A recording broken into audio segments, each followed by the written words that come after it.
Hey guys, it's been a long time since I've updated and I thought it'd be easier to do a video than typing. So here you go. I'm gonna do a really quick 5-minute update with work stuff. Work has been good, it's just been very challenging. I've had a lot of changing management and stuff, and I found out that apparently my personality likes stability, but I've also been reassured that the only constant thing is change. So I guess it's good that I'm learning this early in my career. Yay. But yes, it's been very good.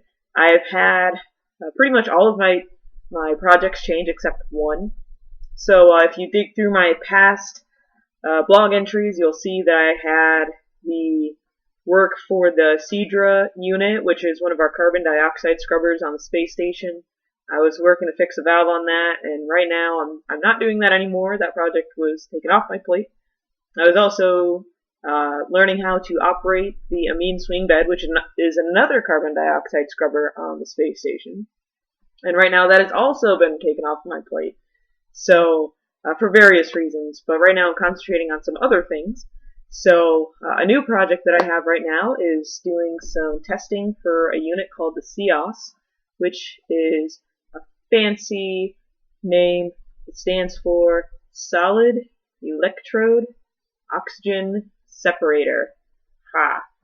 We have abbreviations for everything. Anyway, this is a piece of hardware that, in short, it can pull in air from the room around it, and from that room air generate a stream of pure oxygen. So there's going to be some upcoming helium tests with that. So I'm going to be learning how this hardware works and learning how to operate it and all that good stuff. And I'm also going to be working on doing another test for a sorbent material that we got from UTAS, or Hamilton Susstrain, if you've heard of that company.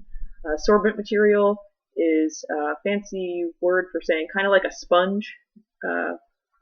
Functionally, that's not actually a sponge, but it can pull certain things out of the air. In this case, we want it to pull, carbon dioxide or something else. So this particular material has been made by this other company, and we're going to just blow a bunch of small quantities of nasty stuff through it and see how it behaves. So that'll be fun. Trace contaminants, that's what it's called, if you want to know the fancy term. So I'm learning that, and I have kept my oxygen sensor project, so I'm trying to figure out if we can predict the performance and reliability of these little things that kind of work like batteries. They're good for a while, and then their performance can just drop off, and you don't know when that's going to happen. And the downside is it can happen way before you expect it to, and this can be a problem in industry. They wear them in oil rigs, and they'll have them in scuba masks and laboratories, hospitals, anywhere you need to know how much oxygen is in the air around you. So all over the world, these things are used, and it's kind of a big problem that nobody can really predict how long these things are going to last. So my project is to see if we can tell when that's going to happen. So that's pretty neat, and I kept that project. But now, I got it since they're oxygen sensors, I need to use oxygen to test them. So I've been trying to get a certain supply for oxygen and nitrogen. Nitrogen because it, kind of, you put it in your bag of chips, right, to keep stuff fresh. It keeps these sensors fresh. So I'm going to be using nitrogen and oxygen in combination to get different concentrations of oxygen when I test these things. I want to see how they do it. 5% and 15 and 30 and 100% oxygen. So that'll be fun. But, fun fact, the oxygen supply I'm going to use is, guess what? The CEOS, which I totally just mentioned like 1 minute ago. So it's cool because this other project that I've been given is directly tying into my new direction for my oxygen sensor project. So that's really cool. Things are good. This week I've been getting a lot of paperwork done, which is great. And I can do a separate blog post on this. I probably will. But I need to do a lot of steps in order to get my test rig that I'm going to build to test this stuff approved for material compatibility, making sure that when I flow pure oxygen through it, nothing is going to light on fire, because pure oxygen, metal burns in pure oxygen if the conditions are right.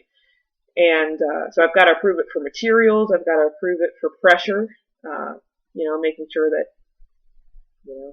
kind of like a scuba tank or something, you got a lot of pressure on it. things can get really dangerous really fast if things are not safe. Oh, there's my 5-minute marker. That's the nutshell of what I'm doing right now, and thanks for watching.